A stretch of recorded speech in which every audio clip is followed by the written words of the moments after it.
Welcome back, everybody, to the Star Wars podcast, where we talk all things Marvel, Star Wars, and everything in between. Please take a moment to check our show notes to find our social media, merch, and more.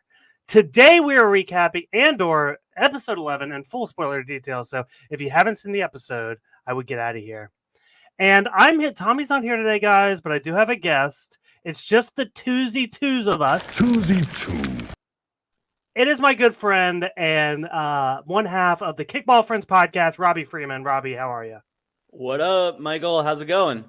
Pretty good. I love Andor. I'm sorry. I'm coming out. I love this was probably one of my least favorite episodes. Still love the show. Still an amazing show. Still incredible. I'm still riding the high of the heist of the prison break. I see how we're building to next week, and I'm just hyped.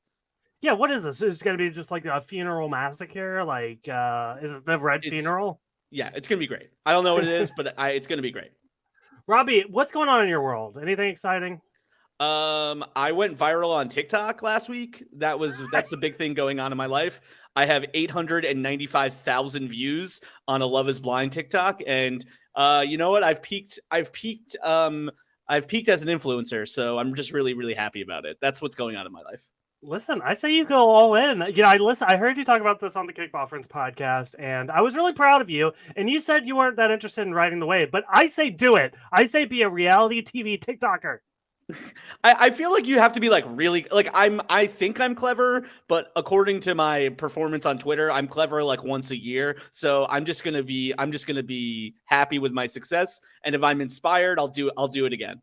Listen, TikTok's a way better. I mean, we were talking social media before this. I don't want to roast Twitter too much. I know you like it, but TikTok it's better for sharing your content. I think it gets across more people. Yep, for sure. I think it'd be more appreciated there. I agree. I'm a visual medium, I think. Speaking of which, we're streaming on Twitch, YouTube, Facebook, and you can watch all that stuff on those same platforms after the fact. Just if anybody, I don't tell people a lot that we do this, so I figured I'll throw it in there. Well, you've got the whole production, you've got sound clips, you've got backgrounds, you've got intro music. You're just crushing it. Come at me, bro. Do you know what that is? I don't actually. It's from She-Hulk. That's oh, okay. Madison and the Y isn't where you think it is. See, here's the problem. I'm not fast enough with this stuff. On the soundboard? I've got that somewhere. That's You're good enough. That's the peak of Marvel Phase 4, basically. That joke is the peak of Marvel Phase 4. Exactly. Okay, Robbie, if you're down, let's go ahead and dive into this. Let's do it. There's so many freaking characters in this show. Like, it's becoming like Game of Thrones level, like trying to track what's going on, where people are. So kind of like we did last week, I have everything broken up by characters and what happened to them. So we'll talk like Andor throughout, and then we'll move on to Dedra, Vel, Luthen. There's everybody. So you're gonna have to describe characters for me, because I think outside of Andor, I'm just like the rich daughter, or like I'm just like the shop. I know that the shopkeeper assistant is named Leia. That is all I know, because the internet was like, "Is it Leia?" And I'm like, "No, that'd be really dumb. I hope it's not."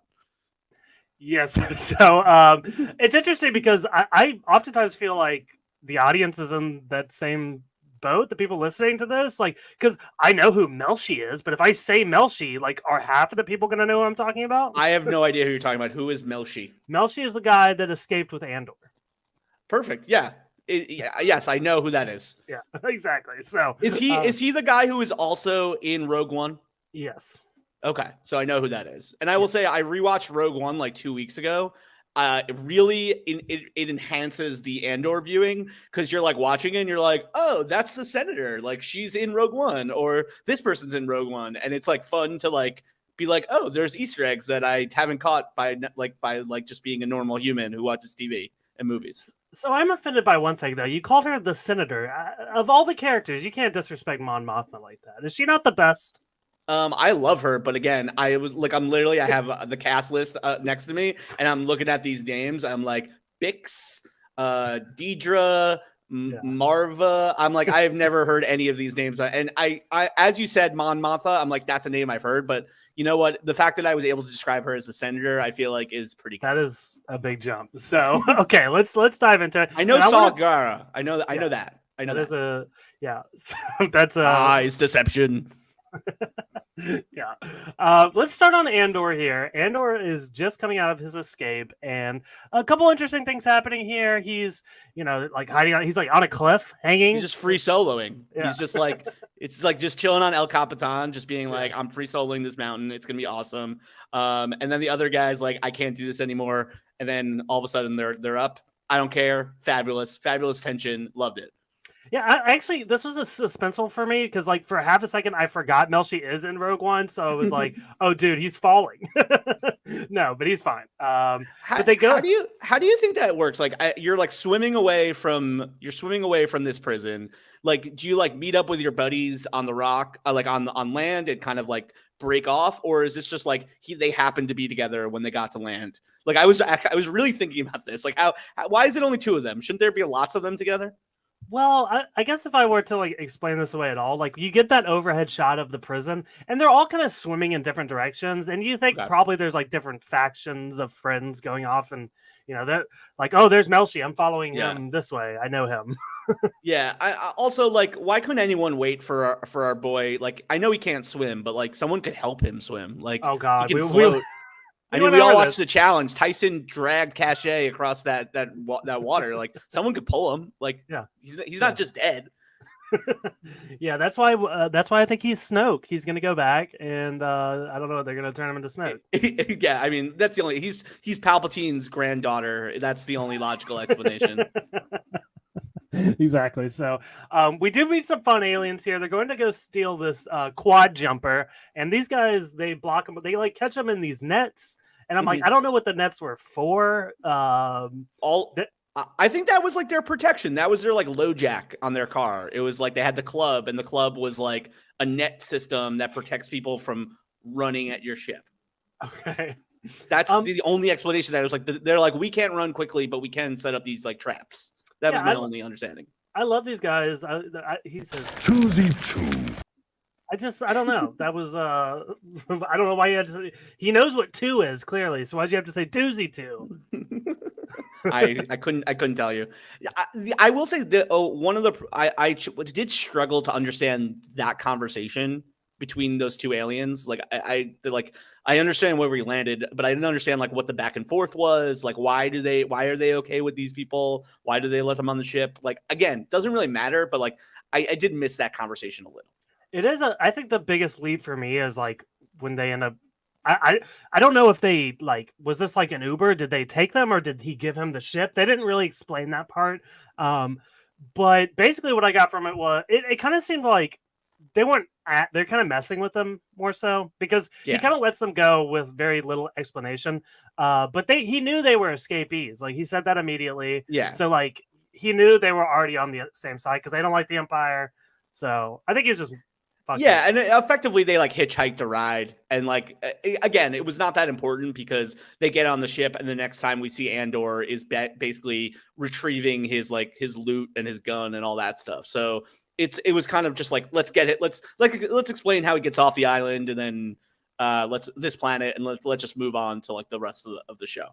Yeah, Andor's actually not in this episode a lot, but I did like this choice here where, like, this is the type of thing I never expected him to go back for his box, It's like, and that's the kind of thing that you'll see in a movie or something that, like, we would never question it, but it is kind of weird.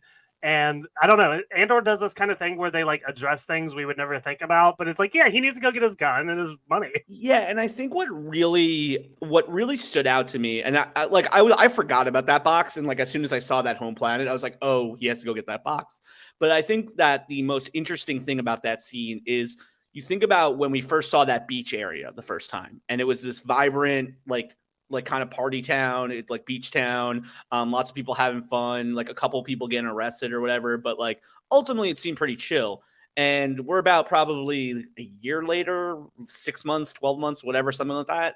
And you can see that the Empire has decimated this beach town. And I think it is really is really stark and visually stark that you're like, no pun intended, that it is totally different. And because of that, you're like, oh, I get this. I get the impact that the Empire has had on this place. Like, imagine if you were to go to like Panama City Beach, Florida on spring break and the Empire was there, like it would be dead. And you'd be like, oh, what happened here? And like, I think that's the cool visual that we get there.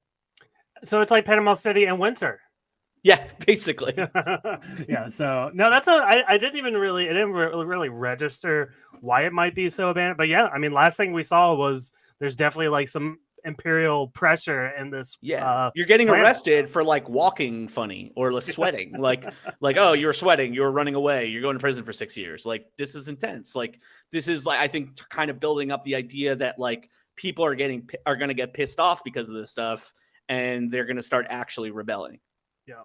So next here, again, this is like, there's like the three scenes. We get the opening where he gets away. We get he retrieves the box, and then the last scene, he's calling his mom to leave a message, and the guy there is like, "Hey, dude, your mom's dead." I thought he was a little insensitive with the way how he like delivered this. Like, if you're telling somebody that their family member died, like, I don't know if you say your mom is dead. Like, wouldn't you say passed away? She's no longer with us. I don't know. What do you think? I think in this world, maybe they're just ripping the Band-Aid off. I honestly didn't really think about it too much. What did not confuse me a little, the way he said it was that it was unclear to me. Like let's say, hey, Michael, your mom's dead. Would you be like, oh, she died 24 hours ago and her funeral's in 24 hours? Like, I think that was the gap that didn't really like your mom just died is like probably what I would have said. So, and I think all I was doing during that scene, and I'm sure everyone was like, obviously he's going to go to the funeral, but it's just like, don't go to the funeral. Like, don't don't go to the funeral. Like, why would you do this?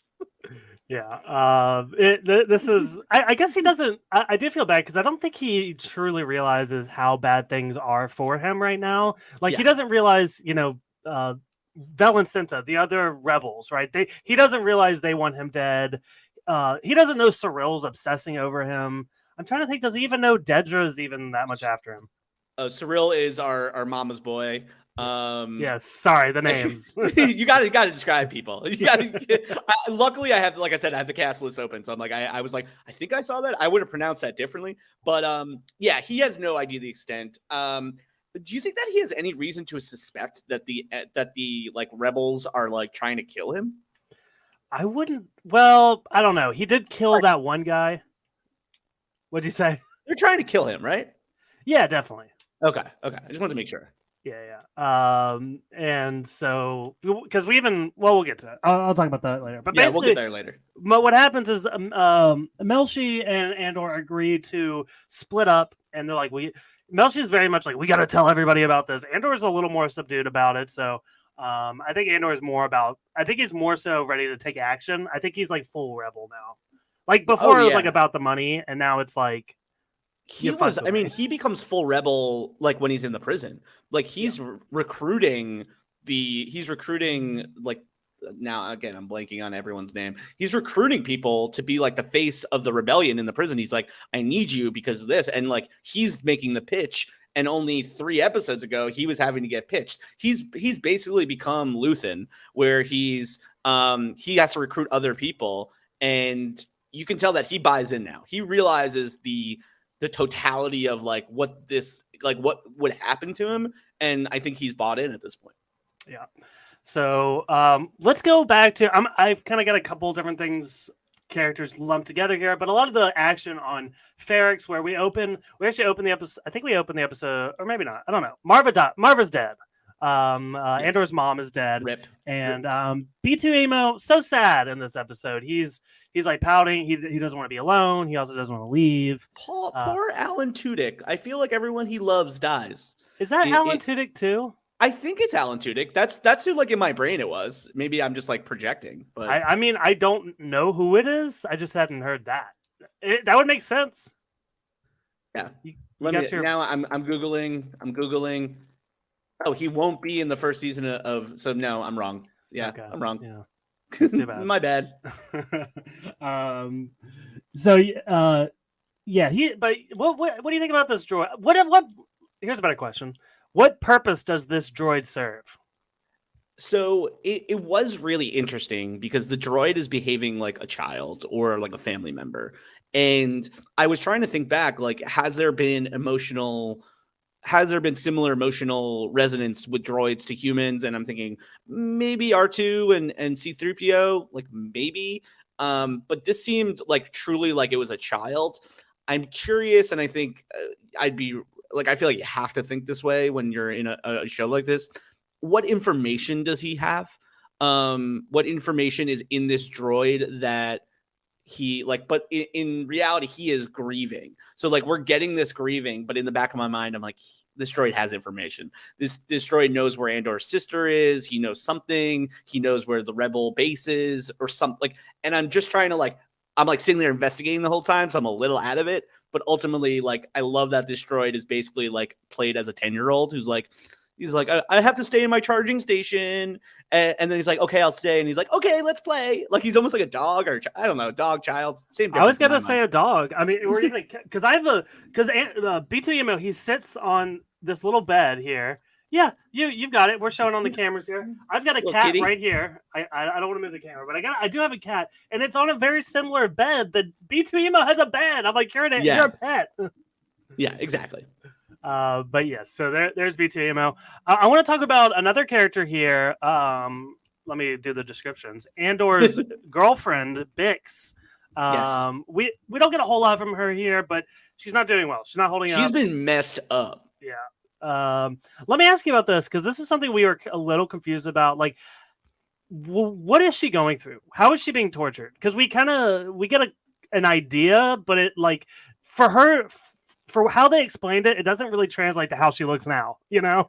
So the connection that I made, and I made this to Rogue One, and then when I watched it, it made me feel like I was more confident that this is what happened, is that in Rogue One, we have Saw Gerrera, and he like, he's like, I'm going to interrogate you, and I'm going to use this animal that like wraps around your head and like looks into your brain, but like the side effect is that it drives you insane. I think that the Empire is utilizing, and like when they talk about, oh, we found these animals and they emitted this noise.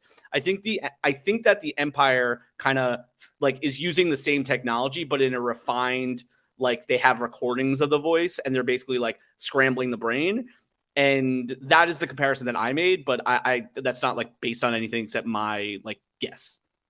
You kind of broke my brain here because I think you're absolutely right. The same guy who came in here saying the senator just like completely explained this perfectly to me. But no, that's a really, I haven't seen Andor maybe in a couple years. I mean, Rogue One in a couple years. But I was waiting because I'd heard this show. I wanted to wait till after this, but now I feel like I should have done what you did. Yeah, like honestly, I was like thinking that when I first, I like vaguely remembered it, and then when I watched Rogue One, I was like, oh, this has to be the analog. Like this is like in Rogue One, they have the like actual animal and it's like very rudimentary, and the Empire is using a refined version of this, is my read of things. Fascinating. Okay, well said. I like that.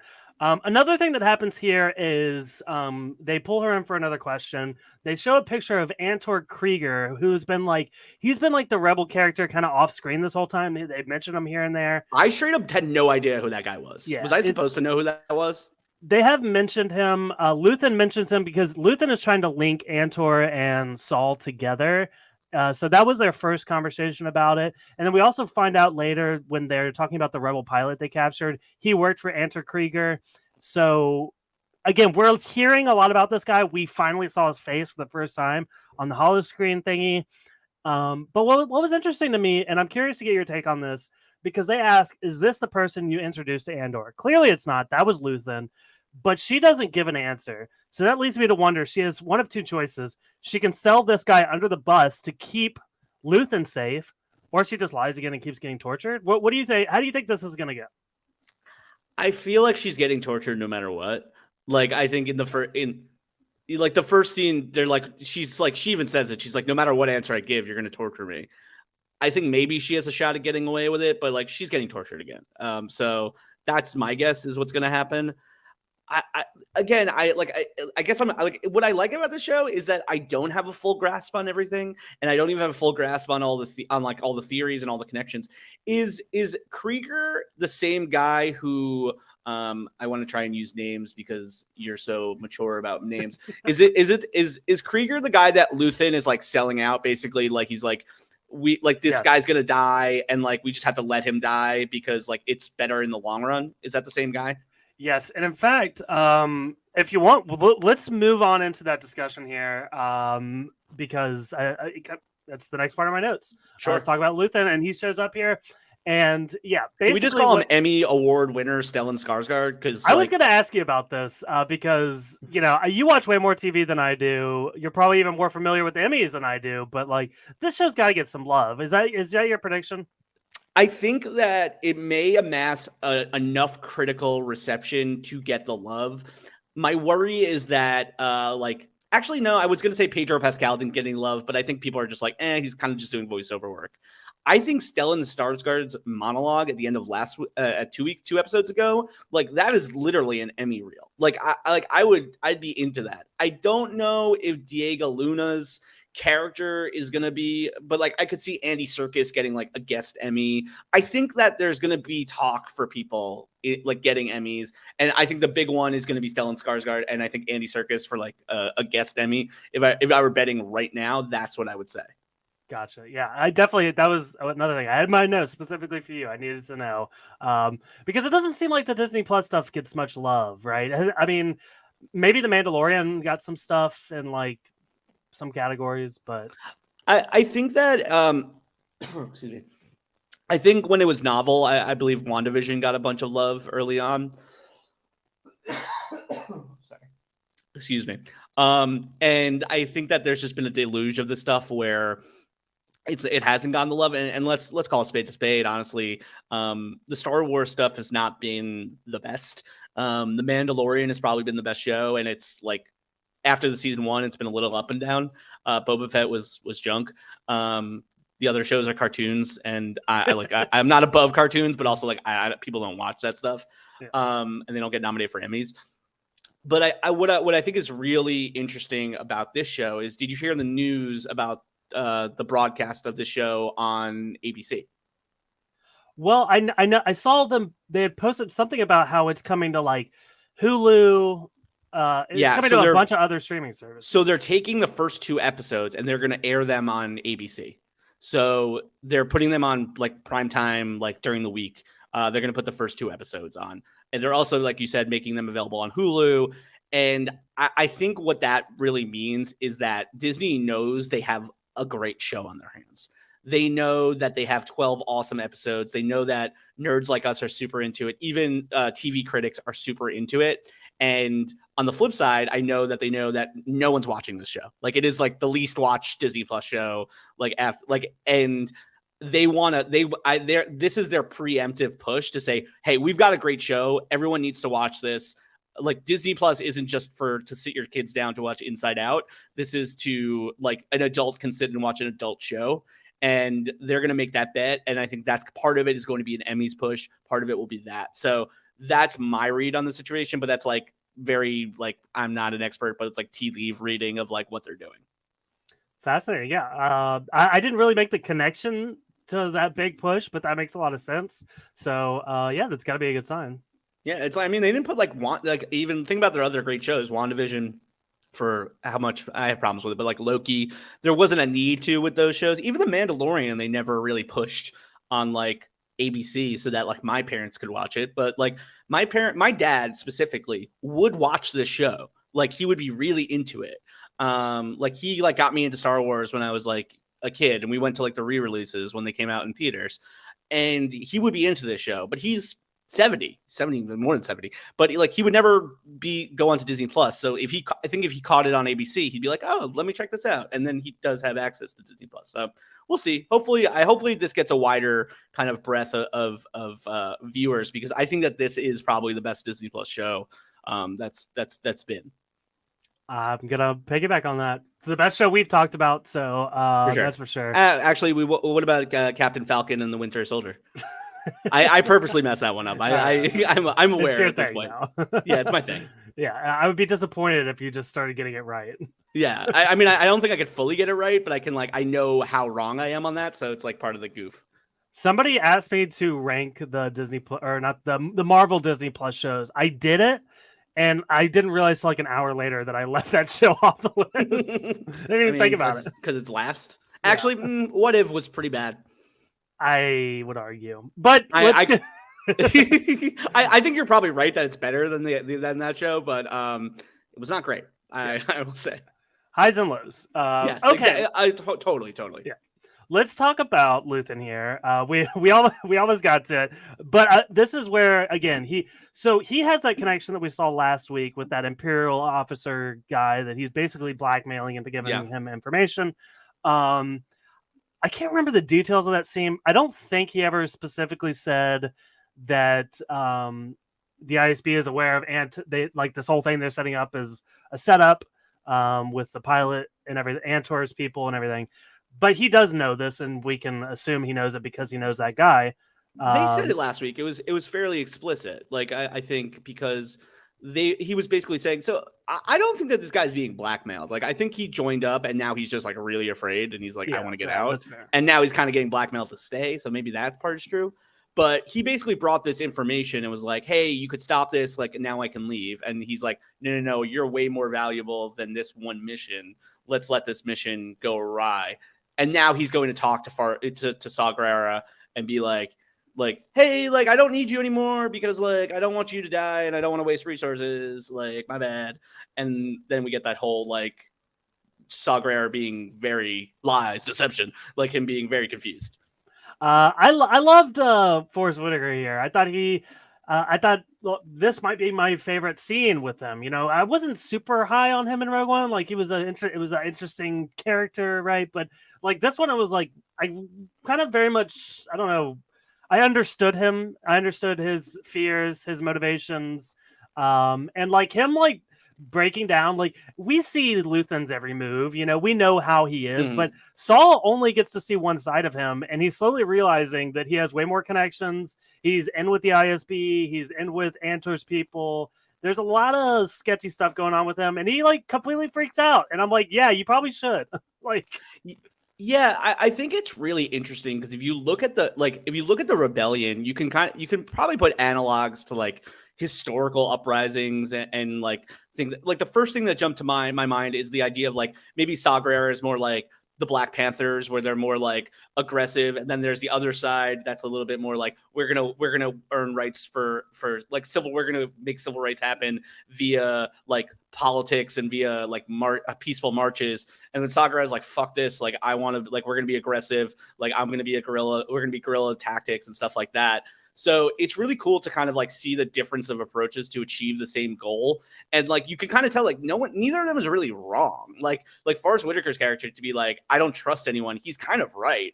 And Stellan Skarsgård's character to be Luthen being like, hey, like this is the long game. You got to play the long game. It's kind of like that yin and yang of like viable options. Yeah, again, really well said. I think a lot of this show, probably more so than anything in Star Wars. I mean, Star Wars has always been some kind of reflection of society, right? It's always been a bit more vague. There's a lot of stuff here that's just completely on the nose. We've talked about how the prison is basically a Nazi concentration camp. And, you know, what you laid out here with, you know, civil rights movements and, you know, it can all be written back to something very specific, like the American Revolution, same thing. Like any kind of uprising has like these people who have very different approaches of the way to do it, and this is kind of them butting heads. This is kind of a random sequitur about Saw Gerrera. Are they de-aging Forrest Whitaker, or am I just like, or does he just look that good? Well, first of all, I think they what's the opposite of de-aging? Re-aged, age up, aged. Like a fine cheese. It sounds weird to say they aged him in Rogue One, because I think he does look very different, but I think he probably looks more true to himself now, and he was probably more scarred and had crazier hair and all that. Yeah, I'm like looking at pictures of him in Rogue One right now. He looks like his age now. Like he's 61. I think he looks 61 in Rogue One. and in this he looks significantly younger. But honestly, isn't the time frame fairly similar? Like, aren't we talking like 5 years, like between this and Rogue One or something like that? Yeah. So actually, I think it's like 2. I think it's way less. Oh, so, that's crazy. But yeah okay. But yeah, so there he is. Next thing here was deception. yeah. Sorry, that I like when you were talking about like Saw Gerrera, like I don't really like that character. I'm like, I just like the meme of that character. Like that line is just so funny to me. And I just like I will always say that over and over again. So apologies for that. There you go. We got to talk about here though. This is like honestly, we should probably close talking about this, but we're talking about Luthen. So he leaves here and he gets stopped by some sort of Imperial ship, and they're scanning him. He comes up with fake credentials, and he's speeding. He gets a yeah. speeding ticket, and he's like, you know what? I'm just gonna bust out of here. Exactly. So, what did you think about this whole scene? There's like he's got a lot of cool tech, right? Like he's got like the equivalent of like the spikes coming out of the back of the James Bond car, and he's got like a lightsaber ship. Like, what do you think about this whole The scene? technology is awesome, and like sometimes I think it was like, why didn't everyone have giant lightsabers on their ships and like to defend themselves? Like no brainer. Like the Millennium Falcon should have all of this technology. I do think it's a little like you get pulled over for speeding and you're like a little buzzed and you're like, fuck it, I'm just gonna drive away, like and burn it all down. Like he could have just like chilled. Like if he relaxed, he would have been fine. But like he went ham, and I'm glad. It was visually great. I think it was really cool. His strategy to like break the tracker and then jump to light speed and all that stuff. But it just seemed a little much for like what was happening. Like he got pulled over by like a random highway cop. Like relax. Yeah, he was like 2 minutes from home. Like he could have talked him through. I'm not that. Yeah, he's like a couple beers. Schmooze him. I have to talk about this though because Greg Dunlap has been in my DMs, very upset about this ship. He thinks that it's kind of he hates when they introduce technology earlier in the timeline when they don't utilize the stuff in the future timeline.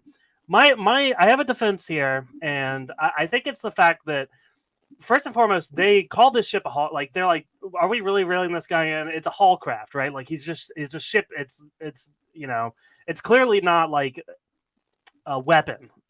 So it looks to me as though he has modified this ship on his own, which makes me like Luthen a lot more, to the fact that like he's out here working on his ship. He's turning a hull craft into a weapon basically, and I think that not only explains why this technology isn't used before because it's his thing, but also it tells me more that Luthen's kind of a badass.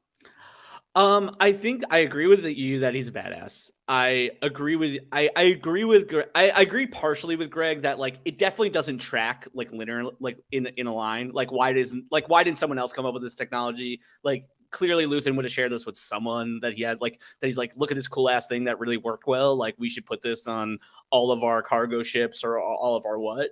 I try not to get bogged down in that because like you'll drive yourself insane if you like get bogged down in that. And but I could understand the frustration, like in that, I could understand Greg's frustration. But what I would tell him is just like shrug shoulders emoji, just like be like, okay, it is what it is. Let's move on, kind of thing. And I know that sucks to hear, but it's just like, yeah, that's probably what you should do. Yeah, I mean, yeah, for sure. If you want to be a Star Wars fan, sooner or later you need to like. Oh, are Star Wars fans over the top / toxic sometimes? I've never seen anything like that. Like nobody's questioning that there's fire in space and you need oxygen to create The fire. Last Jedi ruined my life. It was the worst movie I ever saw in my entire life. All-time great tweet by that guy, whoever that guy was. Yeah, but he's gone. We don't have to worry about him. Last question here on this, because this is another thing Greg and I discussed. Is this ship a lightsaber? I'm not even sure how to answer that. Again, for the audio only people, the facial reaction here for that question was second to none. Is that like a thing? Like, can ships be like? Are you saying like, is that laser technology like whatever that stone is that like makes lasers and all that stuff? Kyber crystals. That one I should have known. I would assume not. Like, I would assume this is just like laser technology. Just like like when when the ships fire like their green and red photon things, are those lightsaber things or are those just like lasers? So yeah, that's a good question. I think I think in order to have a lightsaber, it must be powered by a kyber crystal. Correct. I think yes. that's rule number one. But here's the interesting thing. If you're thinking back to Rogue One, why was the Empire on Jeddah? What were they harvesting? Kyber crystals Kyber to crystals. use for what? The Death Star. Which that means if this ship is a lightsaber, then the Death Star is a lightsaber. That's true. Like, and like, as I was thinking about it, it's like, what if a lightsaber is so powerful that like ultimately it is what powers all of these like TIE fighters and whatever. Like, I want this to be true because it's like really interesting and it's like a fun like thought exercise. But I think the easier explanation again is probably just like, this is a laser that it's like not as powerful like as a lightsaber, where like if a lightsaber comes up against this, it stops this. Fair. Yes. Yeah. Actually, I think it would go through it even. Yes, it might cut it. But can you cut a laser with another laser? I think it would deflect it, like, you know, like kind of like yes. That's a perfect example. light through a diamond or whatever. Yeah. Well, even like a blaster, like when everyone's shooting blasters, are those lightsabers then? Yeah, no. Like basically, then you're saying that any laser is basically a lightsaber. Like I think it's like. We'll break Star Wars if we keep talking about. Yeah, this. I think it like honestly now I think about it, it's probably like a lightsaber is like Valerian steel, and like every other laser is just like normal steel. Like they're in the same family, but like one is just better than the other. Yeah, it's vibranium. Yeah, but it's vibranium. Yeah. Okay, so let's talk about Vel here. Vel is Mon Mothma's cousin. Mon Mothma is the senator. Vel is the lady with the blonde hair. So yeah, we don't learn a whole lot in this conversation. You know, we do see Mon's daughter. She's getting into some weird stuff here. Yeah, she's like thirsty for their home planet, like religion cult, which like I want to watch that Netflix documentary about that like religion and like escaping that religion and like who's in charge of it. What are the like what do the braids mean? I think that is what's fascinating about this show is that it feels like I feel like there is a whole religion that I don't know about. There's a whole like thing you put in your drinks that I don't understand, but like it feels very lived in and it feels real. And I think that is really what's cool about this show.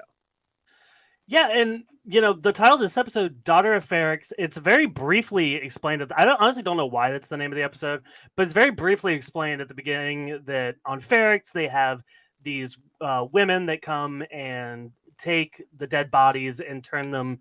They basically cremate them and turn them into bricks. Is kind of what I got from it. Yeah. But again, it's like that's just like one little element that just kind of builds out the world so much more. And that's the thing Andor's so good at is we are exploring like these little traditions, and also we get the other side of it where the Empire is like directly like saying like, "Oh, we don't care about we don't trust these people. We will take away their culture if it means safety for us." So. Yeah, of course.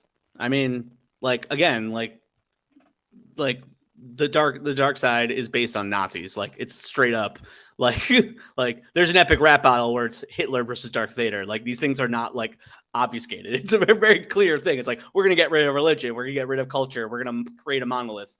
It's clearly what they're trying to achieve. Yeah, so another interesting thing here, she's basically explaining to Vel a lot of things she's been going through with the money, how people are onto her, how it's gonna start looking really sketchy. She's scared. So a couple things here. First and foremost, she mentions she's missing 400,000 credits, which wouldn't it be nice if there was a family member that happened to have robbed the Empire of a similar amount of money that could help out? Possibly know someone in that situation though. Yeah, I was literally going to make the same comment to you, so I'm glad you said it first. Yeah, but like, oh, you need money? I didn't. I could never find that much money. How would I find that much money? And what's interesting is like one of the last thing Mon says before her daughter comes in is, "I have found a solution," and she's like on the verge of tears, and you know that like that solution is basically marrying her daughter off to that guy, to like a mob boss's kid. Like yeah. It's like so I'm gonna marry this sweet little girl to Anthony Soprano, and but like no big deal if you have the money. Don't worry about it. Like it's not a big deal. Like I'll solve it myself. And Belle's like, "Oh, your daughter's here. I gotta Yeah, gotta run. Bye. Love you. gotta go. Unreal. Gotta go to the tchotchke store and talk some business. There you go. So, there's Vel and Mon there. Let's see what else. I guess the last thing we haven't really touched on is Cyril, our incel man here. He also gets a call about going to the funeral. And it's kind of a funny scene. This dude calling is like an absolute idiot. I guess the phone's like breaking up or whatever. Yeah. And then the guy's like, he's like, what do you need to tell me? And he's like, I'm doing good, thank you. It's like, no. So I thought this was funny. But basically he gets the point across that Andor's mother died. He might be at the funeral. Yeah. So what I don't know why in this scene it really landed on me. But I think about like what our culture has evolved to, where like if someone is, I basically only FaceTime my girlfriend and like maybe my parents like once a year on like on the holidays. I don't even know. Like maybe COVID, I did it more. A text is the only way to talk. But for some reason in this highly advanced society, everyone is still video chatting. Everyone is still, no one is sending text messages. I feel like, how did Star Wars universe never develop text messages? Like, hey bro, Andor's mom's just died. Like funeral's on Tuesday. See you soon. Come on. Yeah. Quick little text.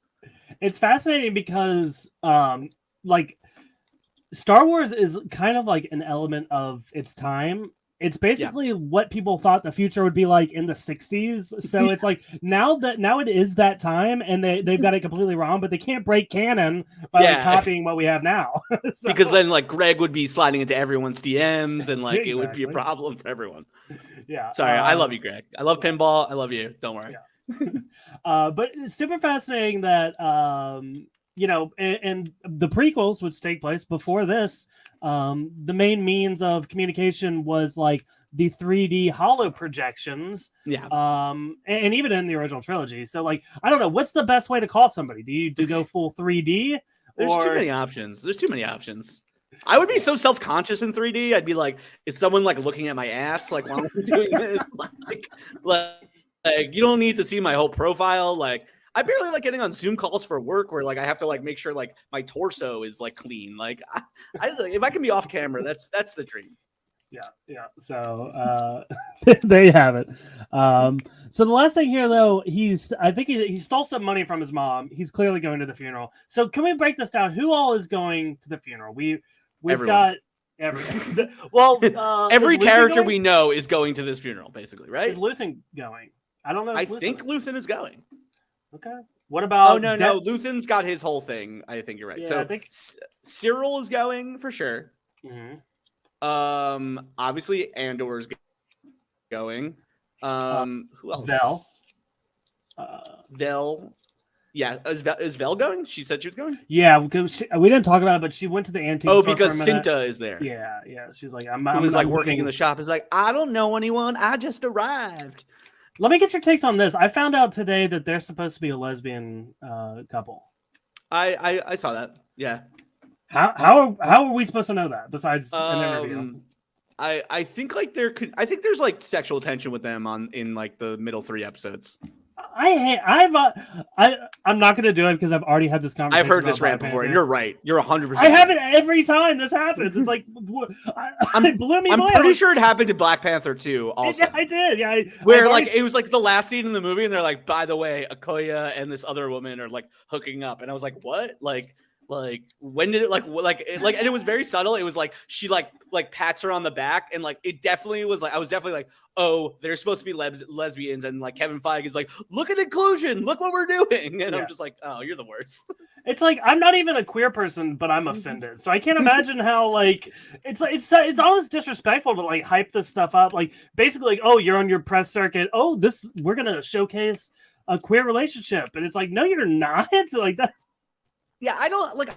I feel like this one was. I think wasn't it like implied? I feel like I'm trying to think back to specifics, but like I feel like it was spoken about that like these two were like canoodling when they were like living there for like a year, like planning the mission, and then like after the mission when Cinta escapes. I still don't understand how she escaped, but like they're just like, yeah, she was in the control room and then she's just like at a speed racer somewhere else. I'm like, okay. And like I think there was like oh man, we have to separate kind of thing, but I agree. Most of this kind of like stuff is very like light and very kind of bull, if you ask me. But what are you gonna do? Yeah.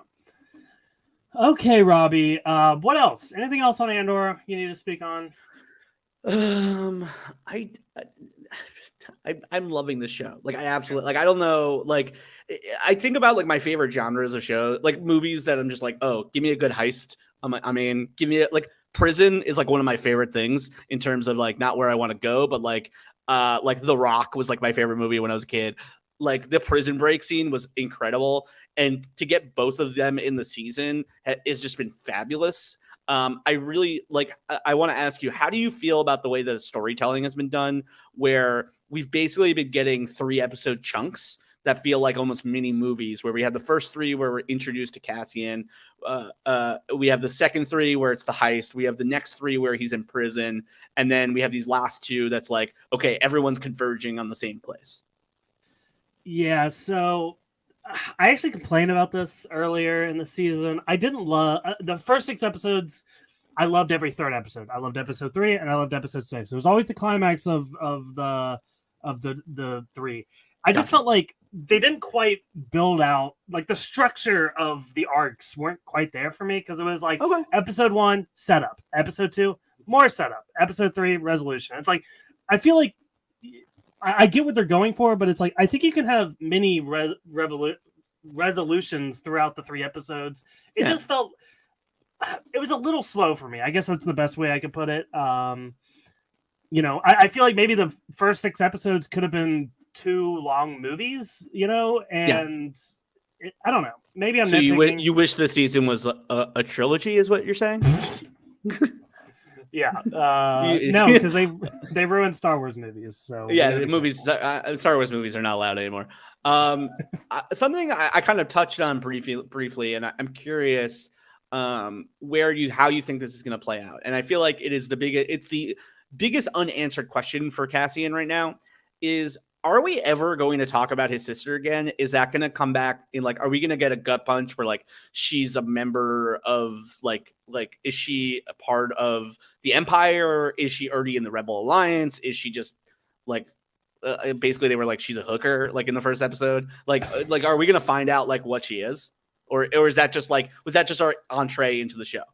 Well, it's weird if we had like, because I had completely forgotten about it. You know, we get it basically in the beginning. It's like the first episode or 2. We talk about it. We get some backstory, and like at that point, I'm sold that this is coming back. And then it's like radio silent for a couple more episodes. But then Marva, like one of her final words to Andor was, "Stop looking for your sister." And like I still don't know what to read from that. And I think that's the thing I like about the show, especially compared to Marvel shows, because they'll lay things out. I'm like, I clearly see where this is going.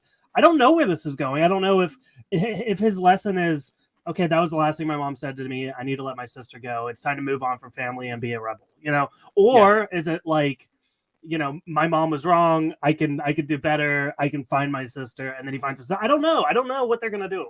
Yeah, I honestly, I forgot that she said that. And the way that I like, and then you said it, and I was like, there's 2 ways to read it in my mind, is like either A, like it's a sad story and she died, and like maybe like Marva had something to do with it because of what their mission was on that planet or whatever, and that's why she doesn't want him to do anything.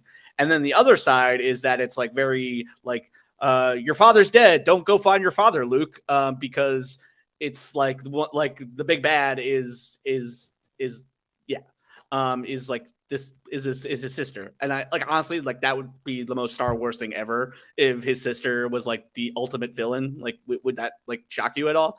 But those are the 2 reads that I have of it. I think it comes back. I don't know if it definitely comes back this season. I think that Tony Gilroy is like a good enough writer where that was a pretty meaty thread in the first episode or 2.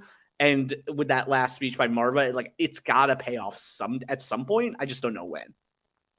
Yeah, I feel like we got a lot to do in this finale coming up. I haven't processed it, but next week is the finale. And in fact, very quickly, let's do something. You want to do a death draft? Sure. Maybe 2 people each, because I don't think Okay. there's a whole lot of options. Okay. Sure. I'll let you're the guest. So, do you want to pick somebody that you think is going to die? Someone who I think is going to die. It's kind of hard. Well, we know a couple people who are going to live. Yeah.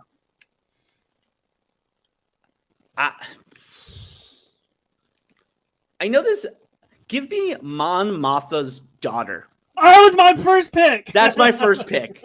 Is Mon Mothma's daughter? Is my first. I don't even know how I landed there. I'm just like, I want to find someone consequential enough, but like not like I had someone else in mind, but I was like, they're not gonna die, are they? So that's my first pick, Mon Mothma's daughter. Yeah, I think Mon Mothma. She. There's a big leap from where she is now to how she is in Rogue One. Like where And she is I the think- leader of the rebels. Exactly, and she's like so reluctant right now. She needs that push. And you know what? I'll go the other route. Her other family member, I think Vel, her cousin, could die. Again, I think somebody in her family has to die to motivate her to go full force against the Empire. I think it has to be a family member. If I can't take the daughter, I'll take Vel. I think Vel is probably a little bit more important. I could see Vel in season 2, but I'm really betting on the Mon Mothma tragedy here, so Yeah. I'll say Vel.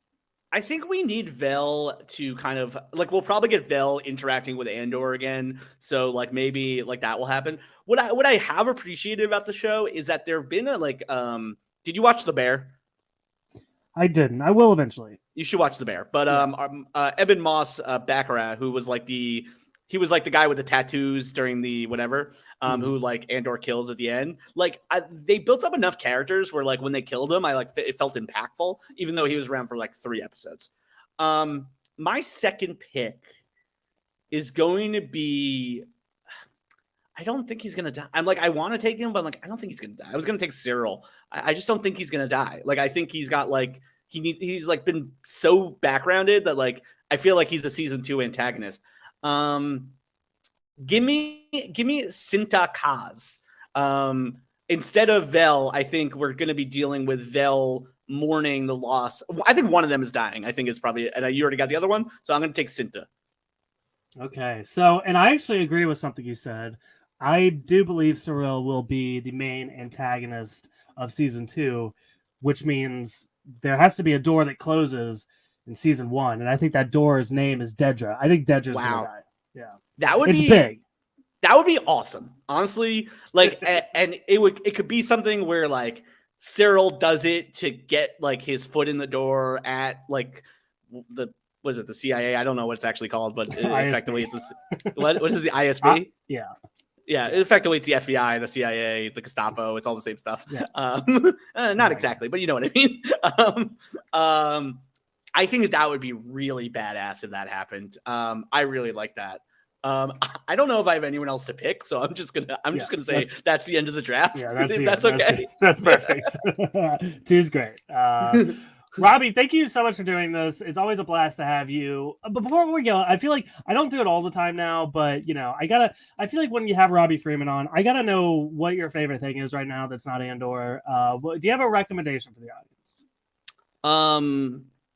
I just watched. I'll give a show that I literally just watched the first episode. It's called Fleischman in Trouble. I found it delightful. I might be a little biased because I'm a Jew from the Upper East Side who lived on the Upper East Side for years, and it's about a Jew from the Upper East Side. So it's a little biased there. But if you want something a little bit more broadly, kind of everyone will like, Inside Man on Netflix.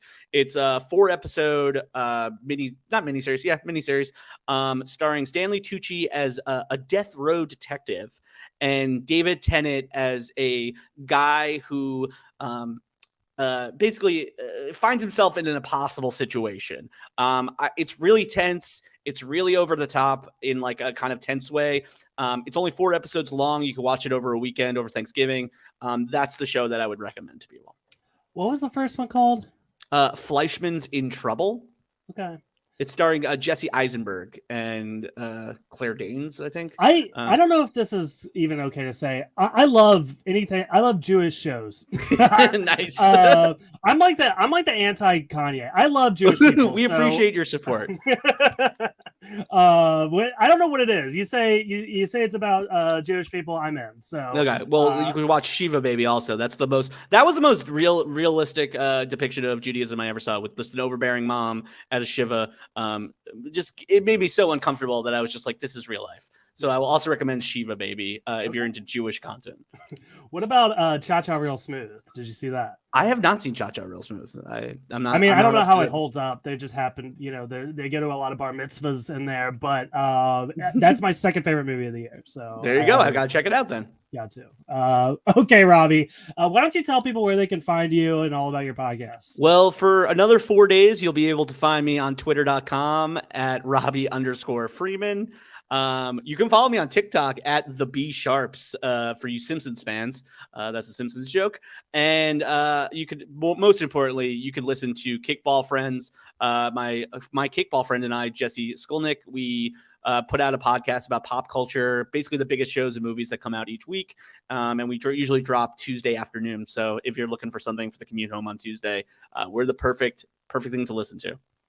Yeah, I always have to second the plug because it's one of my favorite podcasts. Much appreciated. Robbie, quick, I know we're about to close up here. We had Jesse represent the podcast in the trivia competition. He went out round 1. How did you feel about that? I was okay with it. I felt like the knowledge. Actually, he might have read Mount round 2. I think he went round 2. Oh, okay, if you said round 1 and Jesse listened to this, he would lose his effing shit. Tell him this episode was really bad. He doesn't have to. Yeah, it was really bad. You shouldn't listen. Definitely don't listen to the last 5 minutes. Yeah. But I was proud of him. I think the knowledge went deep, and I think Jesse has a specialties, and I think he just ran into not his specialty. It was the problem. Well, we'll get him back for the comics one. I think that's where he. Oh yeah. I think he could go to toe to toe with Tommy Touchdown. I think he's got a shot. Go. Yeah. All right. Well, again, Robbie, thank you so much. I'm going to close this out here. I like to remind you guys to rate and review us on iTunes and Spotify, preferably 5 stars. Also, please subscribe because we're going to be here multiple times a week talking about all kinds of fun stuff. Also, follow us on Instagram, Twitter, TikTok, Linktree, Venmo, Discord. Yeah, Discord. Yeah, we have a Discord community. But yeah, check us out and all that stuff. You can check our show notes. I put the Linktree in the show notes. I spent a lot of time on it this week. It's got all the social buttons at the top. You can do basically everything on there. So click on that. You'll find all kinds of fun stuff. I will be honest. After I saw, I think it was one of the Marvel movies or one of the shows I was watching, I was like, "Oh, I really want to talk about this with someone." And I went to the Discord, and it was just like, I was like, I feel a little weird. No one's really here. But next time I need someone to talk to a show about, I will be on that Discord to talk Marvel and to talk Star Wars. So I'll see you there, everybody, especially when Twitter's gone. Yeah, exactly. we're all moving to Discord. No, I'm not gonna lie. The Discord's a little, it's not super chatty, but that's why we need people. So if you're listening, do that. But that is all we got for you guys. Thank you so much for listening, and we will see you next time. Bye.